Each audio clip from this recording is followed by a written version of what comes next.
Kyle, I'll throw this back to you. Is there an air of mourning because this is seemingly the last match play that we have on the schedule for the foreseeable future? Yeah, I think people are. I mean, I don't know if they're as bummed as you are. I don't know that anybody's as bummed as you are, but I definitely think there's not frustration, but I think it's a bummer. Like, Austin's great. People love this golf course, love this sort of venue and setting and everything else, but also the match play aspect. It's like, and maybe this is just a personal take, you want to be going the other way, more match play, not less of it, and maybe they implement that. I hope they do, because I think it's such a meaningful part of golf history, and it's been the way that golf has been played forever. And there's no reason to not play it more on the PGA Tour, not less. Have we gotten, Patrick, a reason? Right. I know that now we're going back to the calendar year schedule, and I know that some of the events in the fall have been vying for spots in the spring and the summer, and it makes scheduling more difficult. And we're going to have this elevated event cadence, which is going to be tough. Who knows? I know there's a lot of things, but has there been an actual reason of like, hey, here's why we're not doing the match play? It came down to the people at Austin Country Club, I believe.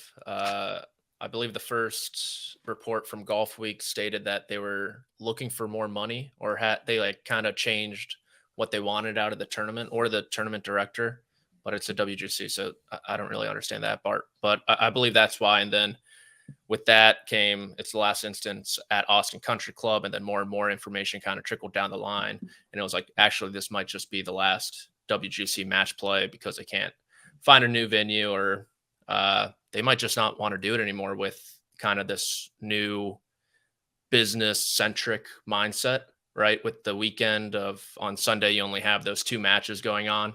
It might not be great for corporate sponsorships in that aspect, but Scotty Scheffler talked about it earlier today. He said it's his favorite event. He's a bit biased, one, because he's won and come in second in his 2 appearances, and then also has that Austin connection. And he said, if it was just a normal non-designated event, he would show up, but he wasn't really too sure if anyone else would do that, if it is to be added in the future.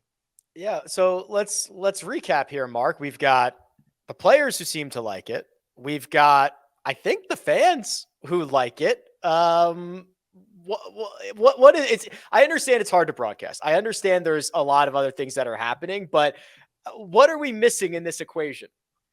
I honestly don't know, and I don't have any insider information I can offer. And as far as I'm concerned, all I can speak for is me, and I love match play. I grew up as a kid playing match play. It's all you basically do abroad, and when you get to see the best do it, I think maybe if there was a real reason, if I'm sitting in a boardroom, probably the unpredictability of it, because if it's just 18 holes and there's no round robin like we've had the last few years, you could see the number one show up for a practice round in one round and then have to leave, and that's not good for ad sales and stuff like that. So maybe there's some of that on the go, but honestly, Rick, I don't know.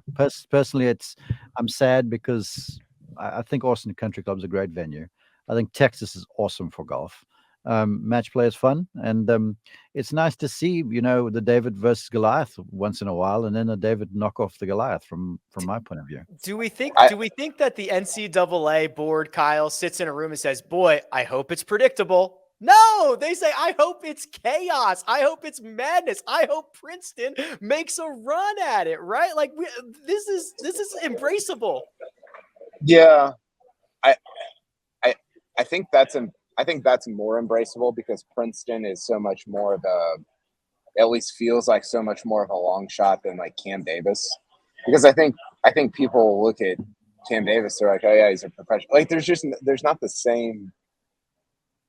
Everybody knows they're all like good at professional golf. It doesn't seem like Princeton is good at basketball. I think there's some perception there, right? My thing, and I think Mark, and I think you guys are both right from the corporation standpoint.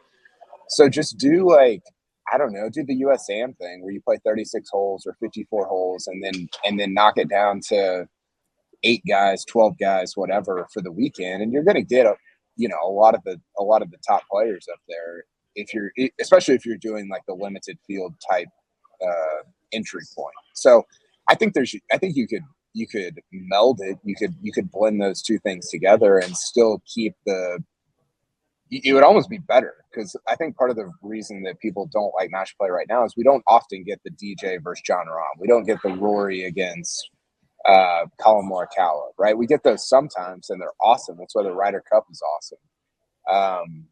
But you know, I think that's part of why people maybe aren't as in tune to it as we would hope they would be. I would like to now make my pitch for the match play, which is to just go ham and make it a major and expand it, Mark, to 128 golfers. So here's the outline. We've got a lot to figure out, but here's the outline. Bye week before the event. We need a bye week, or let Punta Cana stand alone, or whatever. And this is a week-long major championship with 128 players, 32 groups of 4, round robin, just like they do now, but instead of getting 16 seeds out, we get 32 seeds out. That happens Monday, Tuesday, Wednesday. Day off on Thursday. Friday, we do round of 32, round of 16. Saturday, we do round of 8, round of 4. Sunday, we do championship consolation match. Rick, I'm a soft audience for you. I'd love to see you pitch this first off to the players. I'd love to see you go into the players meeting and go, yo, we're going to expect you here for 7 days and play all these matches if you make it. I got something for them. I got about 30 million in the purse for them. All right, cool. And then go to Ponte Vedra and say, you guys think you might have the 5th major. Well, no, you're becoming the 6th now because we're going to jam this one in before you. Now, it's look, I'm with you. I love match play, and that would be an awesome idea, but that's a lot of time spent. And I know there's a lot of money and stuff, but a lot of these guys, you know, they honestly don't need the money. They're looking for the prestige of victories. The guys, I think, who you're wanting to attract to the event. Rick, make the. I mean, I'm in, but you can make the pool play, the pods. You can make that stroke play. Sure. So that you're pushing more of the, and maybe if it's like I don't know how you just make who's in charge of making something a major. Okay, so that's my other thing. So to we the people. To one of Mark's points, I think the PGA Tour should do this. I think the PGA Tour should own a major championship. They do not. They do not control a major championship. This is their way of saying, "Hey, we've got a new major. It's the match play." They go from having control of 0 of the top 4 events in the world to having 2 of the biggest 5 with the players in the match play, and they can do whatever they want with it. They can open it up to the top 100 in the FedEx Cup standings, and then whatever other qualifications. But Kyle, if they woke up tomorrow and said, "Hey, this is a major championship," it's not like there's a major championship committee that says yes it is or no it isn't. We would just all eventually agree that it is, and there's 5 majors here. Isn't that what we've done with the players, though? They've kind of tried with that, and people just Matumbo it away, right? I don't. Because it's the same, and it's not as good as the other majors. This is different. This is your best point. The differentiation of match play is like, hey, and Mark mentioned this. What was the tournament in at Wentworth or in London? The World Match Play used to be the Volvo Match Play. It's, I don't know what it is now. It was 36 holes. Yeah, and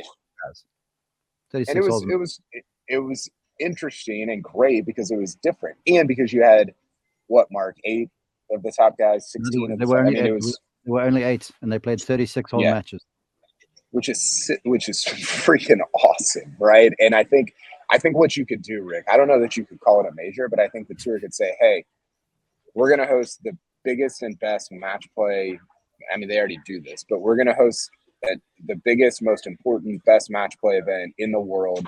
We're going to blow it out. You could start the weekend before. We don't have to start golf weeks on a Monday. You could start it on a Saturday and go Saturday to Saturday or Sunday to Sunday or whatever. There's a lot you could do with that. And it seems like they're going the other direction right now, which is not what I want. Well, we still don't know what's happening in the fall, so I don't know. I don't know if you're lobbying for this, Rick, or if you have insider info, but these are possibilities. No one knows what's happening in the fall time now. I do not have inside info, but if they come out with a 128 person match play bracket, I'll be happy and also be looking for my cut, Patrick. At least we'll know that they're listening as Yeah. well. Let's poke some holes in it. What do we think? I don't know. Personally, I was a fan of the single elimination back in the day. I Me, thought I'm it was with you. much better. Yes. Yeah, I thought that was so much better. I think Victor Dubuisson should have a lifetime exemption into the event as well. Bring it back to Dove Mountain. I loved that golf course too. So I don't know. 128 seems a little steep. But it kind of sounds like almost you could just replace the FedEx Cup playoffs with your thing to an extent. Yes, there you go. That's the meshing of the ideas.